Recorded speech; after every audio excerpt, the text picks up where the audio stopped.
Assalamualaikum warahmatullahi wabarakatuh. Pada pagi hari ini kita akan mencoba mempelajari IPA, biologi.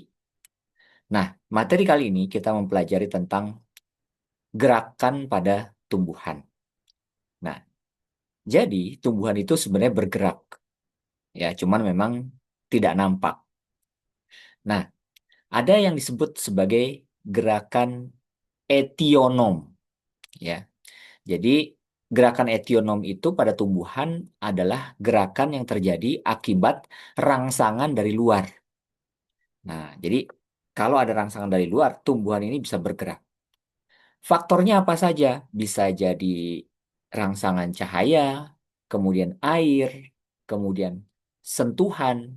Contohnya seperti daun apa? Putri malu ya. Kalau disentuh dia akan menguncup. Kemudian bisa juga rangsangan suhu, gravitasi, dan lain-lain. Dengan kata lain, itu tumbuhan melakukan gerak etionom karena dipengaruhi oleh kondisi eksternal yang mengenainya atau kondisi dari luar tumbuhan yang mengenainya. Nah, gerak etionom sering terlihat jelas walaupun tumbuhan tidak memiliki sistem saraf seperti hewan. Nah, respon ini terjadi karena apa?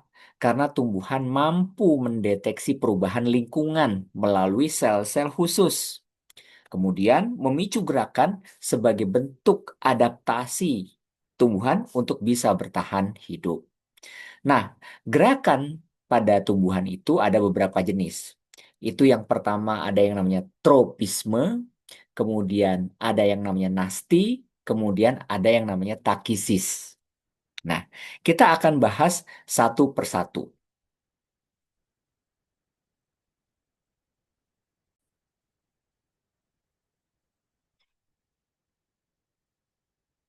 Yang pertama, kita akan bahas gerakan tropisme. Nah, seperti ini. Oke, ya. Tropisme adalah gerak menuju atau menjauhi rangsangan. Ya, jadi dia bisa menuju, mendekati atau menjauhi rangsangan. Nah, tropisme itu biasanya gerakannya terarah. Artinya arah geraknya tergantung pada arah datangnya rangsangan itu. Ya. Nah, contoh, ada beberapa gerakan tropisme. Yang pertama adalah fototropisme, yaitu gerakan gerakan batang pada tumbuhan menuju cahaya matahari. Nah, biasanya kalau cahayanya di sini, maka pertumbuhannya jadi mengikuti gerakan cahaya matahari seperti itu. Seperti saya menanam kaktus di bawah itu. Cuman karena terhalang oleh tumbuhan lain, kaktusnya di bawah, maka batangnya itu akan bergerak ke kiri. Kenapa? Karena di sini ada arah sinar matahari. Nah, itu yang disebut dengan fototropisme.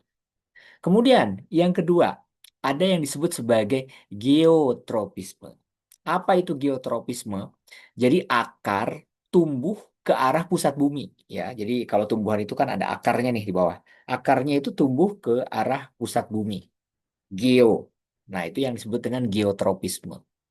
Kemudian berikutnya, hidrotropisme. Apa itu Pak hidrotropisme? Jadi akar tumbuh menuju sumber air. Jadi akar itu tumbuh ke bawah menuju pusat bumi, tetapi dia mendekati sumber air. Karena kan tumbuhan hidup dari air dan sinar matahari. Ya. Kemudian yang keempat, ada yang disebut sebagai tigmotropisme. Apa itu tigmotropisme? Jadi sulur memanjat dan membelit karena ada sentuhan tertentu. Nah, itulah yang disebut sebagai tropisme. Nah, jadi gerakan tropisme itu eh, adalah tergantung kepada sumbernya. Nah, di sini saya perlihatkan foto tropisme, ya. Kecambah itu dia akan gerakan batangnya itu akan gerakan tumbuhnya mengikuti dari mana sinar matahari itu berasal, ya. Kemudian geotropisme. Nah, ini contohnya ya, bagian tumbuhan mana yang melakukan gerakan geotropisme, ya, seperti itu. Jadi dia mengarah ke bawah, ya, ke pusat bumi. Karena apa? Pengaruh gravitasi bumi. Jadi walaupun eh, potnya itu melengkungan seperti ini, arahnya tetap dia akan akarnya itu menuju ke pusat bumi.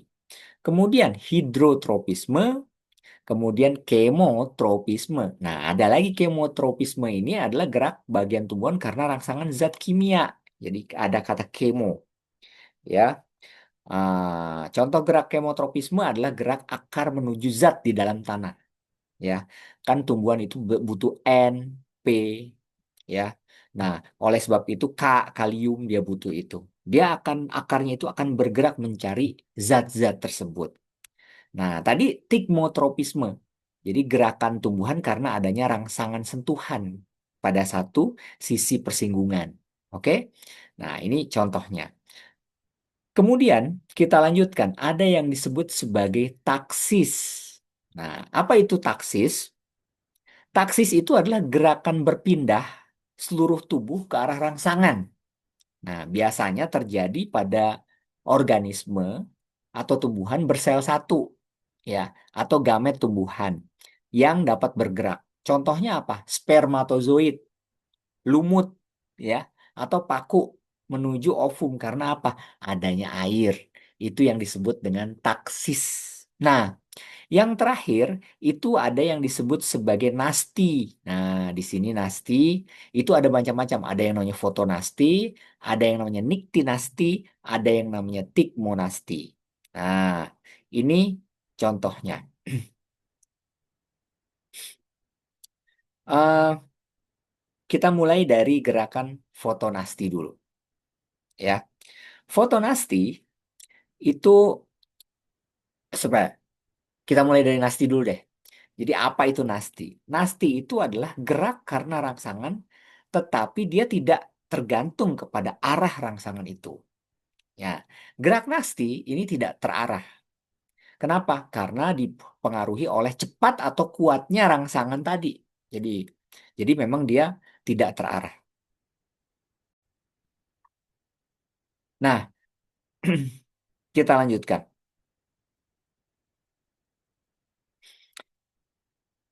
Yang pertama itu ada yang disebut sebagai potonasti. Ya, contohnya bunga mekar saat pagi karena adanya cahaya. Cahaya itu foto, ya. Makanya dia disebut sebagai fotonasti. Kemudian gerakan kedua itu ada yang disebut sebagai niktinasti. Apa itu nikti? Daun menutup pada malam hari seperti pada tumbuhan putri malu. Nah, itu namanya niktinasti. Jadi secara otomatis dia akan menutup, ya. Kemudian berikutnya ada yang disebut sebagai tigmonasti atau seismonasti. Apa itu seismonasti atau tigmo? Contohnya daun putri malu menutup ketika kita sentuh. Nah, itu tigmonasti, ya. Oh, seperti ini. Ya, daun putri malu sebelum disentuh yang A. Nah, setelah kita sentuh, maka dia akan kuncup lagi. Kemudian ada yang disebut sebagai termonasti. Banyak ini ya ternyata. Termonasti itu gerak nasti yang disebabkan oleh rangsang suhu. Kan termo, berarti suhu. Ya, contohnya bunga tulip, ya, yang ada di Belanda itu. Bunga-bunga tersebut mekar jika mendadak mengalami kenaikan temperatur. Ya, tetapi dia akan tutup kalau temperaturnya itu tuh turun. Kemudian apa lagi? Ada heptonasti. Heptonasti itu merupakan gerak nasti yang terjadi pada tumbuhan insektivor yang disebabkan oleh sentuhan serangga. Jadi serangga itu memang menyukai tumbuhan. Nah, dia akan bergerak kalau misalkan serangganya itu menyentuh. Dan terakhir adalah hidronasti. Hidro itu kan air, ya. Contohnya gerakan yang terjadi terhadap keadaan air, ya. Contohnya apa? Tumbuhan yang bisa hidup di kawasan basah berair, contohnya padi, ya. Nah, atau daun sereh atau daun sereh, ya. Jika keadaan kurang air, dia akan menggulung seperti itu. Nah, itu yang disebut sebagai hidronasti. Nah, jadi memang ada tumbuhan itu memang bergerak, ya, bergerak. Nah, jadi apa yang menyebabkan tumbuhan bergerak? Yang pertama itu adalah faktor luar dari tumbuhan tersebut, ya. Jadi eh, faktor luar ini adalah faktor lingkungan, ya. Jadi faktor lingkungan ini tadi saya jelaskan. Dia bisa bergerak karena mendekati makanan, mendekati air, mendekati cahaya, beradaptasi terhadap suhu, kemudian oksigen dan kelembapan. Nah, aktivitas makhluk hidup ini juga mempengaruhi pertumbuhan dan perkembangannya, ya. Sama seperti manusia gitu. Berolahraga menyebabkan otot-otot menjadi berkembang dengan baik. Makanya saya sarankan Anda berolahraga tuh ya. Kemudian, makanan yang berikutnya itu adalah faktor luar, ya. Kalau faktor dalam apa? Faktor dalam yang terjadi di dalam tubuh organisme, ya, faktor dalam itu. Baik, ini terkait dengan pertumbuhan. Kemudian ada yang disebut dengan perkecambahan. Nah, kita lihat eh, perkecambahan. Nih, di sini akan saya jelaskan terkait dengan perkecambahan. Baik, kita lanjutkan. Jadi perkecambahan itu adalah proses berkembangnya biji menjadi kecambah, ya. Jadi kalau Anda menanam cabai, taruh aja di tanah, maka dia akan berkembang menjadi kecambah. Jadi kecambah itu apa sih? Kecambah itu adalah embrio yang tumbuh menjadi tanaman muda. Itu namanya kecambah. Nah, jadi setelah biji menyerap air dan mengalami aktivitas fisiologis kembali. Perkecambahan pada tumbuhan itu menandai dimulainya fase pertumbuhan, ya. Nah, di sini ada yang disebut dengan proses perkecambahan. Nah, saya ingin menunjukkan kepada Anda terkait dengan perkecambahan ini. Oke. Nah, ini prosesnya seperti ini, ya. Eh, nah, oke.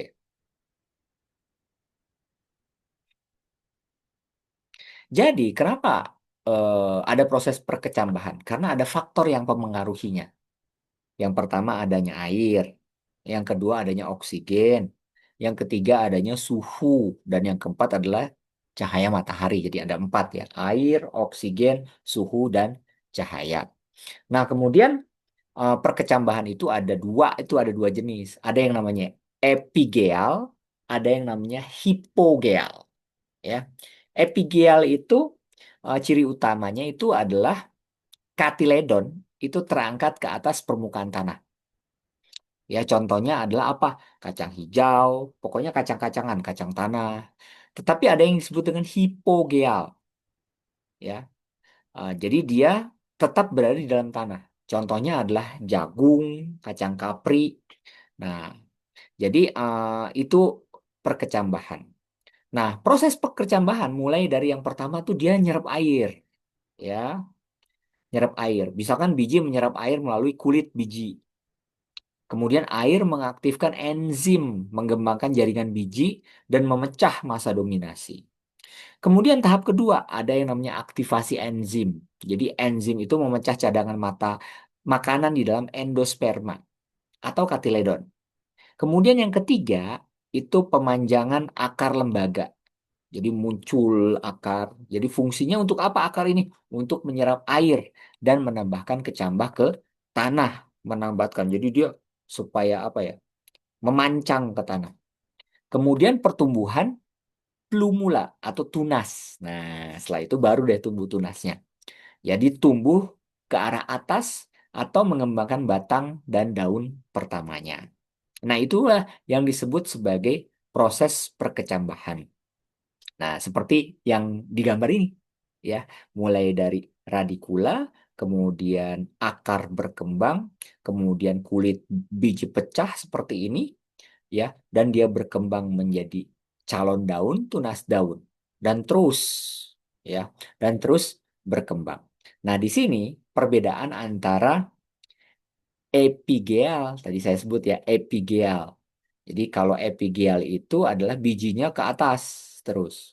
Tapi kalau yang disebut dengan hipogeal, bijinya dia ke bawah, ke arah biji ke bawah. Seperti itu ya kira-kira. Nah, inilah yang disebut sebagai proses pekecambahan. Ya, mudah-mudahan bisa memberikan gambaran kepada Anda terkait dengan gerakan pada tumbuhan. Baik, hari ini Nihaya dan Nuril, kita break dulu ya. 10 menit, nanti kita lanjutkan dengan materi yang berikutnya. Terima kasih.